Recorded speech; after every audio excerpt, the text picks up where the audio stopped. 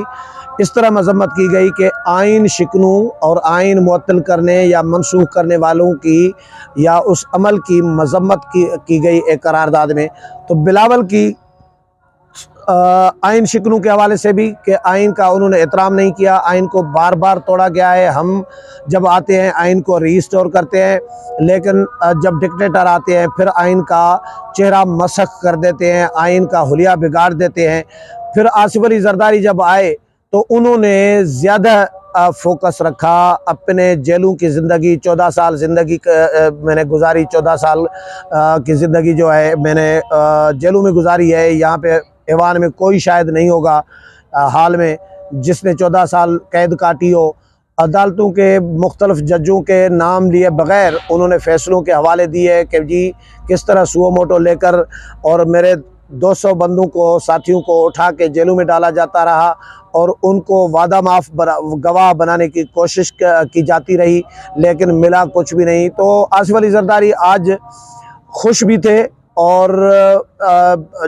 Golden jubilee کے حوالے سے وہ بہت خوش بھی تھے، لیکن وہ دکھی بھی نظر آ رہے تھے کہ بھئی انہوں نے تو ایک بڑا جملہ یہ بھی کہا کہ عارف علوی صاحب نے، موجودہ نام نہیں لیا عارف علوی کا، لیکن یہ کہا کہ موجودہ صدر نے حامد میر کے پروگرام میں کہا کہ آصف علی زرداری نے 27 دسمبر کے بعد بی بی کے سوئم پہ پاکستان کھپے کا نعرہ لگایا تھا۔ تو بی بی شہید جب ہو گئی تھی تو اس وقت آصف علی زرداری نے پاکستان کھپے کا نعرہ لگایا تھا، لیکن اگر آصف علی زرداری کوئی اور نعرہ لگاتا تو شاید پاکستان نہ رہتا، نہ بچتا۔ یہ آصف علی زرداری نے خود یہ بات کی آج۔ تو آصف علی زرداری نے بہرحال جب یہ باتیں کی تو پھر ایک وضاحت جسٹس قاضی فائز عیسیٰ نے بھی کی کہ جی میرے ساتھ مجھے بتایا گیا تھا سیاسی باتیں نہیں ہوں گی، اسپیکر کو کہا، لیکن ان کو کہا کہ آپ نے کہا تھا کہ آئین کی باتیں ہوں گی، لیکن یہاں پہ سیاسی باتیں بھی ہوئی ہیں۔ میں وضاحت اتنی کرنا چاہ رہا ہوں کہ ان سیاسی باتوں کے ساتھ میرا کوئی تعلق نہیں ہے، میں لا تعلق ہوں ان سے، اور آپ سیاسی لوگ ہیں، سیاسی میدان آپ کا ہے، آپ کا میدان سیاست ہے، میں قانون کا آدمی ہوں، میرا میدان جو ہے قانون کا ہے، تو میں تقریر بھی نہیں کرتا، ہم تو فیصلے لکھتے ہیں، تو تقریر بھی ہمارا کام نہیں ہے۔ لیکن آپ نے بلایا ہے اور 14 سال سے میں پڑوس میں آپ کے بیٹھا ہوں۔ راجہ پرویز اشرف کو کہا کہ میں سوچتا تھا کہ کیسا ہوگا، تو لیکن آج آپ نے بلایا ہے۔ تو یہ آئین کے حوالے سے انہوں نے آئین ہاتھ میں اٹھا کے لہرا کے کہا کہ جی ہم اس آئین کو مانتے ہیں، اس آئین کے سائے میں رہنا چاہتے ہیں، اور ہم قرآن پاک کے سائے کے بعد، اللہ تعالیٰ کے کتاب کے بعد ہم یہ جو مقدس آئین ہے ہمارے لیے مقدس ہے، ہم اس کے سائے میں رہنا چاہتے ہیں، اور ہمیں سمجھنا چاہیے اس آئین کو، ہمیں اس پر عمل کرنا چاہیے۔ اور پھر بہت سارے اور قصے کہانیاں سنائی انہوں نے، اور اپنے لیے کہا کہ جی میں تو آیا، اور لیکن باقی جو میرے معزز ججز ہیں وہ شاید مصروف ہوں گے، اس لیے وہ شاید نہیں آ سکے، لیکن میں اتنا یقین دلاتا ہوں اپنے ادارے کی طرف سے، یعنی سپریم کورٹ کی طرف سے، کہ ہم آئین کی پاسداری کریں گے اور کرتے رہیں گے۔ امید ہے پروگرام پسند آیا ہوگا، اگلے پروگرام میں پھر ملاقات ہوگی، تب تک اجازت چاہتا ہوں، اللہ حافظ۔